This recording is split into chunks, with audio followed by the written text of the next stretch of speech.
الحمد لله الذي أعطانا من النعيم التي لا تعد ولا تحصى. أحمده سبحانه وتعالى حمدا يكون به مختصا. أشهد أن لا إله إلا الله وحده لا شريك له، شهادة عبد لم يكن معاندا ولا عصى. وأشهد أن سيدنا ونبينا محمدا عبده ورسوله الذي صار بالشفاعة العظمى مختصا. فصلوات الله وسلامه عليه صلاة وسلاما دائمين متلازمين إلى يوم اللقاء. أما بعد فأوصيكم عباد الله ونفسي بتقوى الله، فقد فاز من اتقى وخاب من طغى. وقال الله تعالى: يا أيها الذين آمنوا اتقوا الله حق تقاته ولا تموتن إلا وأنتم مسلمون. وقال الله تعالى أيضا: ورحمتي وسعت كل شيء فسأكتبها للذين يتقون. صدق الله وصدق رسول الله صلى الله عليه وعلى آله وسلم. Ma'asyiral muslimin rahimakumullah wa zumratal mu'minin rahimakumullah. Jumat ini adalah merupakan Jumat yang terakhir di mana kita berada di bulan Sya'ban, yang mana beberapa hari lagi jika saja Allah panjangkan umur kita, kita akan berjumpa dengan satu bulan yang penuh dengan rahmat daripada rahmat Allah Subhanahu wa taala.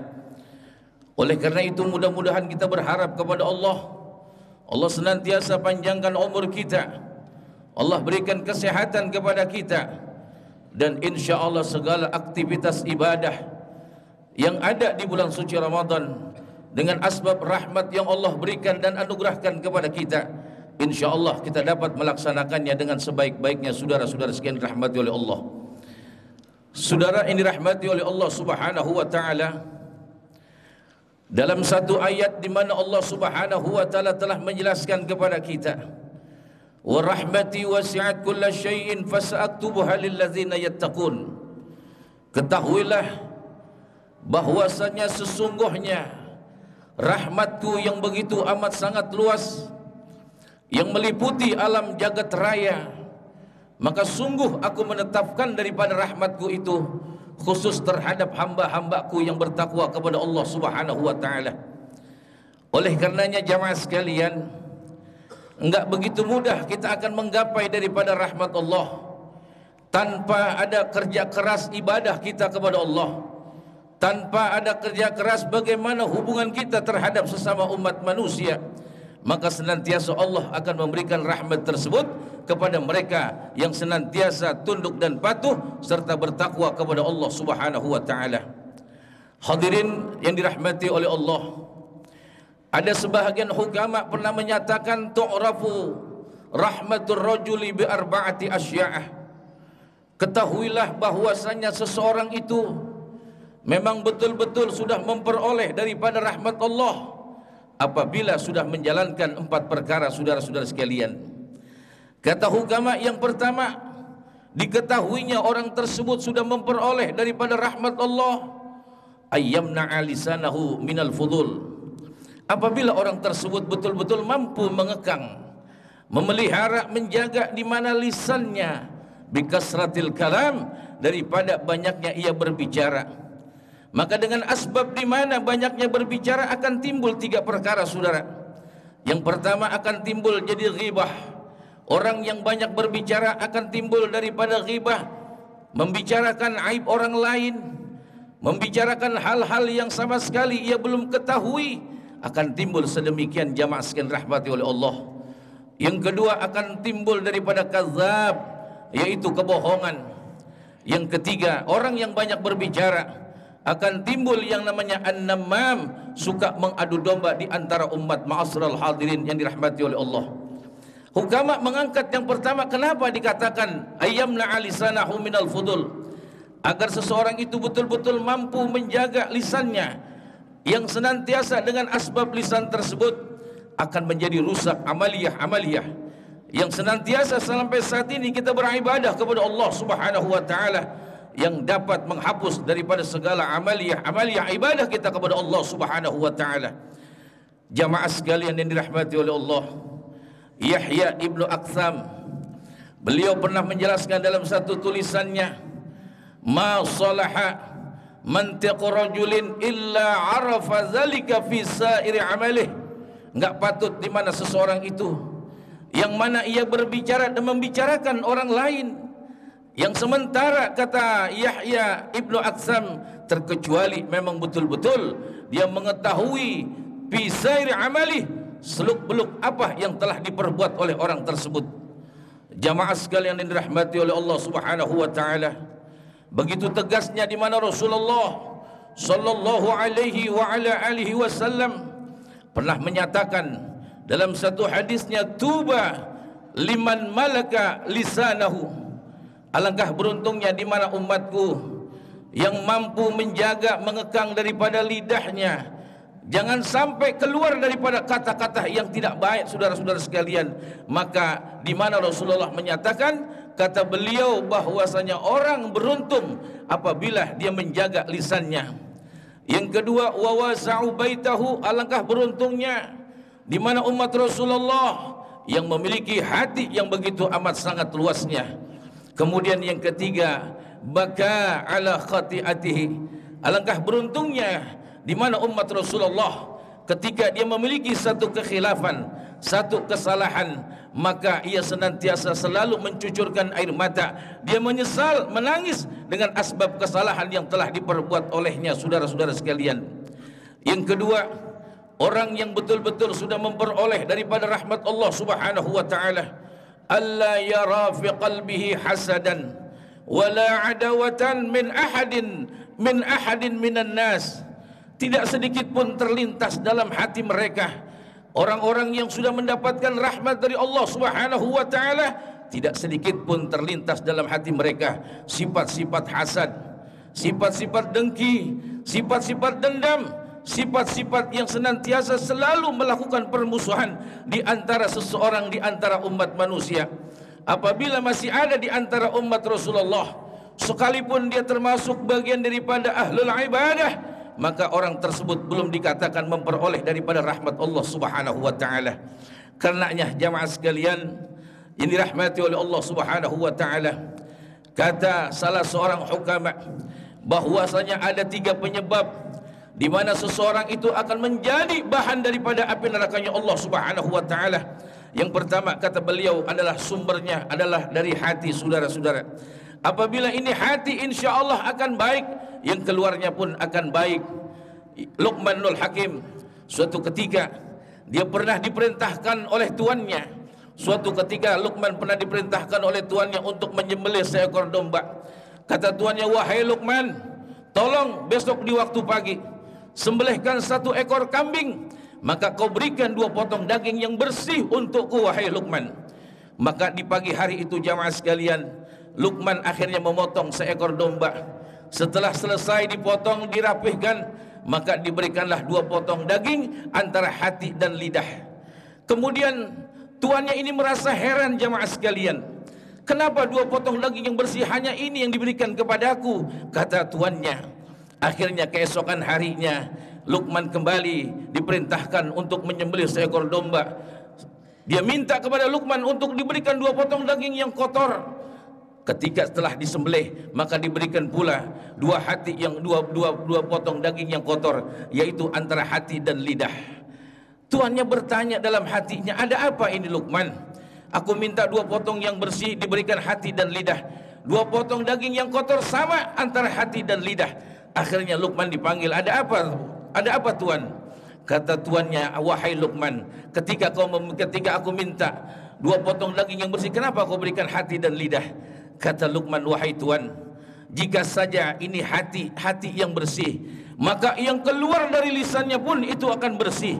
Apabila ini hati betul-betul bersih, insya Allah yang keluar dari lisannya akan mengandung nilai-nilai ibadah, akan mengandung nilai-nilai hikmah, akan mengandung nilai-nilai ilmu dan sebagainya. Ma'asyiral hadirin rahimakumullah. Tapi sebaliknya saudara, kalau hati sudah kotor, maka yang keluar dari lidahnya pun itu akan kotor, yang keluar dari lidahnya pun itu akan negatif, yang keluar dari lidahnya pun itu akan membuahkan hasil yang senantiasa menyakitkan daripada hamba-hamba Allah Subhanahu wa taala. Jamaah sekalian yang dirahmati oleh Allah Subhanahu wa taala, oleh karenanya kata hukama, orang tersebut betul-betul sudah memperoleh daripada rahmat Allah Subhanahu wa taala. Yang ketiga, kata beliau, ayyutraka ashabus su', bahwasanya orang tersebut mampu dia meninggalkan kawan karibnya, sahabat-sahabatnya yang betul-betul tidak memiliki daripada akhlakul karimah, yang betul-betul jauh daripada rahmat Allah Subhanahu wa taala, yang betul-betul mereka senantiasa melakukan hal-hal yang diharamkan oleh Allah Subhanahu wa taala. Kemudian yang keempat, kata ahli hukama, ayyakuna musta'idan lil mauti, orang yang sudah memperoleh daripada rahmat Allah Subhanahu wa taala, hidupnya senantiasa dia selalu mempersiapkan dengan nilai-nilai ibadah kepada Allah Subhanahu wa taala untuk persiapan ketika datangnya, pada saat datangnya kematian, saudara-saudara sekalian. Karenanya yang menjadi pertanyaan bagi kita, siapakah orang yang berhak untuk mendapatkan daripada rahmat Allah Subhanahu wa taala? Di mana hukama, di mana ulama sudah menyatakan wallahu yarhamu min ibadihi ruhama, bahwasanya Allah Subhanahu wa taala memberikan kasih sayangnya, memberikan rahmatnya kepada mereka yang memiliki sifat-sifat rohama, sifat-sifat empati, sifat-sifat kasih sayang, sifat-sifat sosial, sifat-sifat yang senantiasa bukan hanya memikirkan diri sendiri, akan tetapi juga memikirkan orang yang berada di arah kanan maupun di arah kirinya. Rasulullah telah mentaukidi dalam satu hadisnya, beliau menyatakan innama yarhamullahu min ibadihi rohama, hanya saja sifat-sifat rohama, hanya saja rahmat Allah akan diberikan dan ditentukan kepada mereka yang memiliki sifat-sifat kasih sayang. Sehingga di mana Allah Subhanahu wa taala berfirman dalam satu ayatnya, inna rahmatallah qaribun minal muhsinin, ketahuilah bahwasanya rahmat Allah itu sangat dekat kepada mereka orang-orang yang selalu melakukan kebaikan-kebaikan. Saudara-saudara sekalian, sebentar lagi kita akan memasuki daripada bulan suci Ramadan, bulan yang diharapkan oleh umat Muhammad, bulan yang senantiasa akan membakar daripada dosa-dosa dan kesalahan-kesalahan kita. Oleh karena itu, marilah kita isi Ramadan tersebut dengan nilai-nilai ibadah yang senantiasa akan menggugurkan daripada kesalahan-kesalahan kita. Karenanya hadirin yang dirahmati oleh Allah Subhanahu wa taala, suatu ketika di mana malaikat Jibril dia mendatangi Rasulullah. Rasulullah ketika itu berada di atas mimbarnya, yang kemudian malaikat Jibril mengatakan, ya Muhammad, bu'dan liman adraka Ramadan falam yughfar lahu. Wahai Muhammad, alangkah ruginya di mana umatmu dia mendapatkan 1 bulan penuh di bulan suci Ramadan, akan tetapi dosanya tidak diampuni oleh Allah Subhanahu wa taala. Yang kemudian Nabi menyatakan amin. Yang kedua, kata malaikat Jibril, ya Muhammad, bu'dan liman adraka abawaihi falam yudkhilhul jannah. Alangkah ruginya wahai Muhammad, di mana umatmu selama itu dia masih mendapatkan kedua orang tuanya, maka ketika dia meninggal dunia dia tidak dimasukkan ke dalam surganya Allah Subhanahu wa taala. Yang ketiga, kata malaikat Jibril, bu'dan liman dzukirtu falam yusalli alayya. Wahai Muhammad, alangkah ruginya di mana umatmu ketika disebut akan asma engkau wahai Rasulullah, di mana umatmu tidak menjawab dengan kalimat bersolawat kepada baginda Nabi besar Muhammad sallallahu alaihi wa ala alihi wasallam. Hadirin yang dirahmati oleh Allah, betapa tidak jamaah, sementara bulan Ramadan adalah merupakan bulan yang diharapkan untuk kita sebagai umat Rasulullah, yang seharusnya di bulan suci Ramadan tersebut di mana kesalahan kita akan dihapus oleh Allah Subhanahu wa taala. Sehingga Rasulullah dalam hadis yang lain juga menyatakan, idza hilalu Ramadan, ketika muncul tanggal 1 di awal bulan suci Ramadan, sahal aras wal kursi wal malaikah wa ma dunahum yaquluna tuba li ummati Muhammadin sallallahu alaihi wasallam bima indallahi minal karamah. Kata Rasulullah, ketika muncul awal daripada bulan suci Ramadan, di mana arasnya Allah, bahkan Al-Kursi dan malaikat-malaikat Allah, mereka senantiasa mengatakan beruntunglah, beruntunglah, beruntunglah bagi umat Rasulullah. Ketika awal datangnya di bulan suci Ramadan, kita semua akan mendapatkan kemuliaan-kemuliaan daripada Allah Subhanahu wa taala. lahum bahkan bagi mereka saudara-saudara sekalian, di mana makhluk-makhluk Allah semuanya pada beristighfar untuk kita sebagai umat Rasulullah di awal sampai pada akhirnya datang daripada akhir bulan Ramadan. Oleh karenanya mari kita gunakan dan kita manfaatkan bulan Ramadan dengan berbagai macam aktivitas ibadah kita kepada Allah Subhanahu wa taala. Mudah-mudahan Allah panjangkan umur kita, Allah berikan kesehatan kepada kita, Allah jadikan di mana rumah tangga kita penuh dengan keberkahan Allah, di mana rumah tangga kita begitu mudahnya, di mana keluarga kita untuk melaksanakan ibadah-ibadah di bulan suci Ramadan tersebut.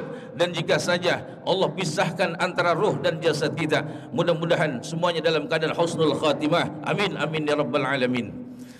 A'udzubillahi minasyaitonir rajim. Bismillahirrahmanirrahim.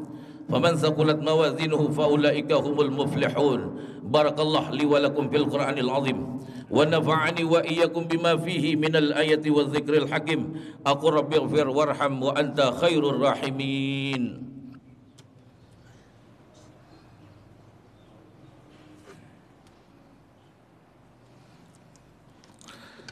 Alhamdulillah alladzi amarna bil ittihadi wal i'tisami bihablillahil matin. Asyhadu an la ilaha illallah wahdahu la syarika lah, wa asyhadu anna sayyidana wa nabiyyana Muhammadan abduhu wa rasuluh. Allahumma salli wa sallim wa barik ala sayyidina Muhammadin wa ala alihi wa ashabihi ajma'in.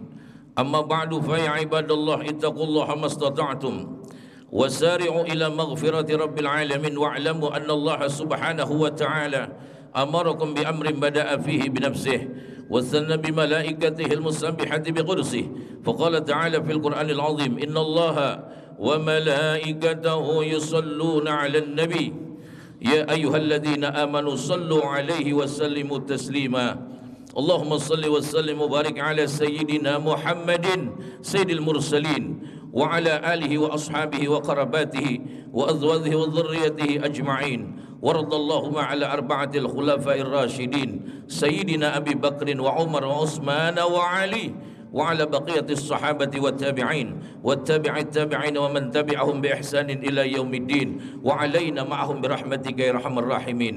اللهم أصلح جميع أولاد المسلمين، اللهم أصلح جميع أولاد المسلمين وانصر الإسلام والمسلمين وأهلك الكفرة والمشركين ودمر أعداء الدين وأعلي كلمتك إلى يوم الدين. اللهم اغفر للمسلمين والمسلمات والمؤمنين والمؤمنات الأحياء منهم والأموات إنك سميع قريب مجيب الدعوات يا قاضي الحاجات.